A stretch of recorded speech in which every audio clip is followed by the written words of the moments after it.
What's going on, guys? Mitch from Panda Motorworks here, and today I am joined with two Broncos. We got our 2.3 liter four-door Big Bend Bronco here and the 2.7 liter two-door First Edition Bronco.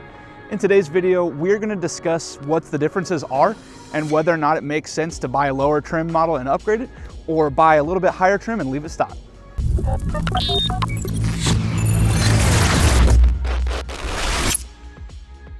All right, we're gonna begin this comparison video by doing an exterior walk around of the First Edition Bronco we have here and just pointing out some of the differences between this model and our Big Bend Bronco right next to it.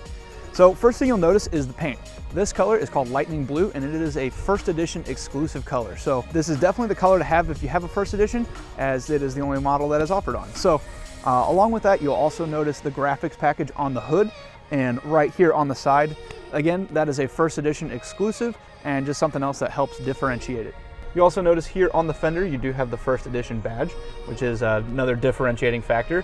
You'll also notice here below the door that this Bronco does have rock rails. These are standard on the First Edition, whereas ours came with some bulky side steps that we later replaced with Go Rhino slider steps.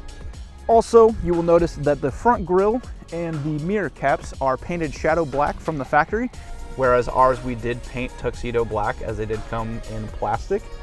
You will also notice that it does have LED approach lamps. This comes standard on any high package equipped Bronco. This vehicle does come standard with the Sasquatch package. You will notice it does have an aftermarket set of wheels and tires. That is the only thing that has been modified on this Bronco up to this point, along with the fender flares. We did trade our friend Brian here our fender flares, our non-Sasquatch fender flares, for the Sasquatch fender flares. He really likes the way they look, gives the wheels and tires a nice aggressive look, and I have to say I do agree as well. Another thing you'll notice that gives the exterior of the Bronco a more premium feel is the color matched handles on both the driver and passenger door and also the rear tailgate.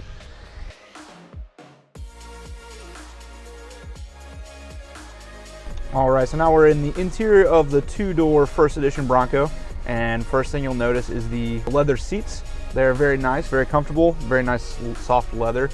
They're also heated. They are paired with the leather wrapped heated steering wheel, which feels very nice in your hand and very nice for a cold day like today. When you hop in the driver's seat, first thing you notice in the center of the dash is the giant 12-inch screen. It is very large, very responsive. It comes with Apple CarPlay and Android Auto, so you have all those features that you love. Looking at the doors, you will notice that the door cards are in fact different than the Big Bend. You have some more premium feeling plastics, and then you also have a paint matched insert with the exterior color, which I think looks really nice and really helps set off the interior of the Bronco. Also in the center console, you will notice that it does have the Ford First Edition plaque to help set off the interior of the First Edition.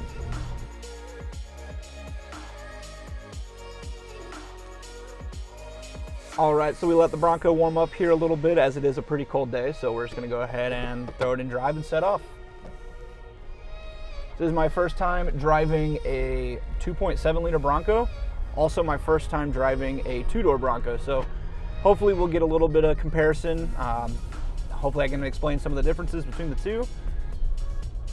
So if you're on the fence about what you want to order, hopefully this can help. So immediately taking the first turn, you can definitely feel the size of the Bronco. It is a lot smaller and you can definitely feel it. This is going to be especially beneficial when you're on the trail. You have a shorter wheelbase, higher ground clearance, can make tighter turns. Pretty much what you want if you're going to make this a trail rig. So if you got the focus on off-roading, I would definitely consider a two-door. Whereas the four-door, if it's going to be more of your daily driver, I would probably go that route personally. All right, let's see what this 2.7 can do.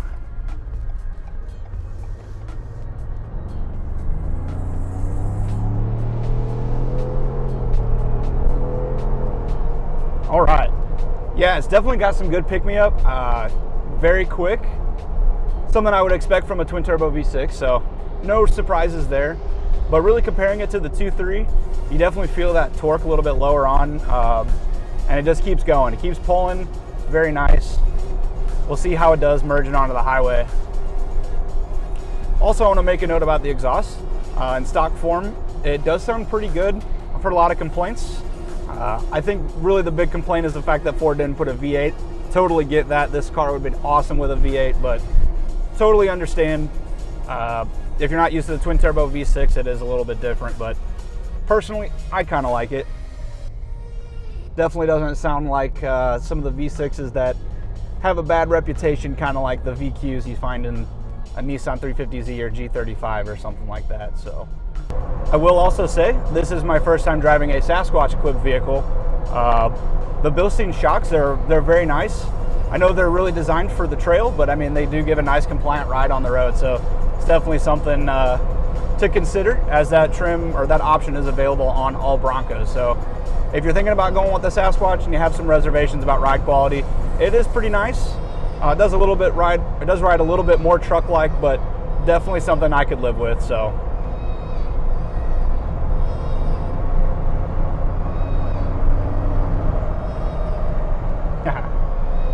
yeah, it's definitely pretty quick.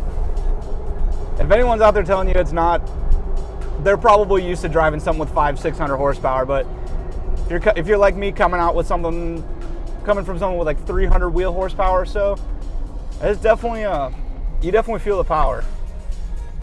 And it's definitely a weird sensation feeling that power in something that sits this high off the road and sitting on 35-inch mud tires. It's pretty cool.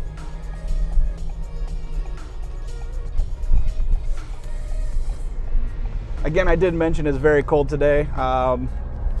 The thermometer says it's 33 degrees. So I'll give you a little note on the seat warmers and the steering wheel warmer. Steering wheel warmer is very nice. Doesn't burn up too much in your hands, which is nice because there's only one temperature setting for that. Whereas the seats, it's a different story. If you have it on level 3, they are very warm. I think CJ can attest to that as well. Very, very warm. My butt's burning. His butt's burning in the passenger seat. He's on 3, I'm on 2. 2 is pretty warm.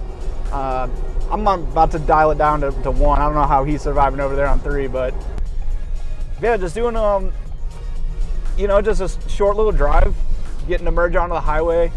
I'm pretty impressed with the 2.7. On paper, I didn't really think I would like the 2.7 over the 2.3. I thought the 2.3 would be adequate and not really worth the premium to upgrade.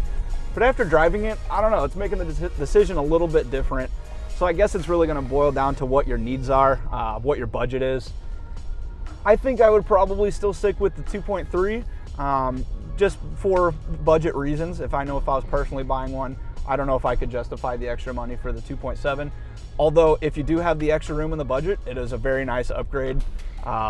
Definitely lots of power on tap, and we're gonna lock a little bit more with the installation of the Panda power module. We'll have that video for you a little bit later, so be sure to check that one out when it comes.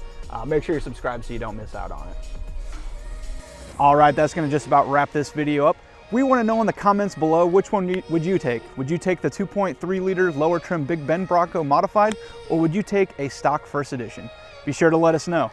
Also, if you don't want to miss out on any fresh content, be sure to hit that subscribe button and make sure that notification bell is clicked as well so you don't miss out on any new videos. And be sure to smash that like button on your way out. Thanks for watching.